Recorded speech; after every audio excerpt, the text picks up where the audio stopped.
there, brilliant people. So today I'm going to talk to you about intuition and writing style. As you know, I am a writer. That's one of my books. And so I want to talk to you about writing style because intuition is often connected with creative works like writing. But you may have heard, like if you're interested in writing, you may have heard that often people refer to different writing styles as being either a plotter or a pantser. There's also, some people call it as sort of architect and gardener, but I prefer the term plotter and pantser, maybe because I just like the alliteration. But anyway, so what is the difference between those two? So the plotter, they're the person who works it all out in detail. It's very structured, it's very defined. They know practically, each chapter, each scene. They almost work it up by, they start with an outline and then the outline in many ways just gets more and more detailed, and it's almost like they work from their structure, from their scaffold, and they just fill it in bit by bit. Whereas your pantser, they're someone who just starts writing and it goes wherever it takes them. So yeah, so those two ways of working are very, very different. There are people, plotters who work it out in detail. A lot of crime writers write like that because obviously you need to know kind of pretty much from the get-go who the murderer or the criminal is. Whereas Stephen King, for example, he's a very famous pantser. Like he just starts writing and it takes him wherever it takes him. Anyway, so what is the difference between them apart from personal preference? Well, with any skill, there's an art and a science. Like there's the left brain stuff that we know about it, and this goes for writing as well. So the science of writing are things like, that you need to have a character, and your character needs to have an arc, meaning, the stuff that they go through so that they're changed at the end. There needs to be certain, what they call plot beats, meaning you need to have a point where the whole story seems to be turned on its head, like maybe your hero or whoever seemed to be winning, but now everything looks lost, and then it all turns around again. Those are called plot beats. Anyway, so all those things, like how to create setting, how to create character, how to make sure that you've got character arcs, they're all the science. They're the things that they're the elements of your story that need to be in there somewhere. And then with pantsers, though, that's more like the art. So that's kind of like more the magical side of it. Like you're just creating something that didn't exist before, and it's kind of cool. But that's a very right-brained, intuitive process.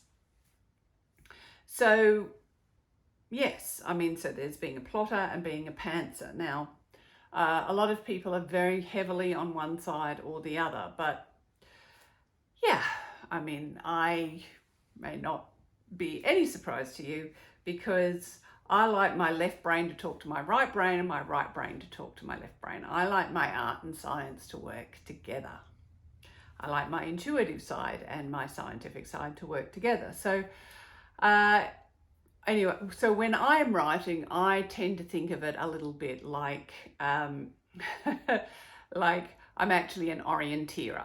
Now, if you don't know what an orienteer is, there's someone who actually runs races through the bush or through unmarked territory, but there are certain flags or checkpoints through the bush or through wherever they're running through, and they have to actually hit each one of those checkpoints in order, but how they get from one checkpoint to the next, that's entirely up to them.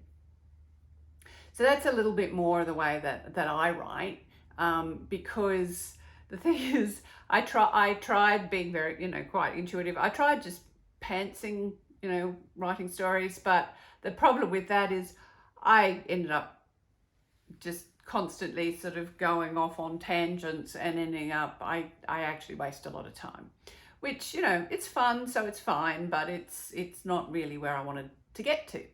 So I find that orienteering, using just a little bit of that sort of science, that just is enough to keep me on track, just having some of those sort of markers in the ground almost. So for me, that means that, I tend to start a story, I write it until I start to feel like, oh, I'm not quite sure where I'm going to from here. And then what I will do is just often on one page, I'll just put some bullet points about, this, and this. Of course, I can completely change it, and sometimes that happens, but it at least gives me some of those checkpoints to just keep me roughly on track. And that's what really works for me. But it's actually quite a good way to not just navigate your writing, but to navigate your life as well. Because, day by day, life throws interesting curveballs at you constantly.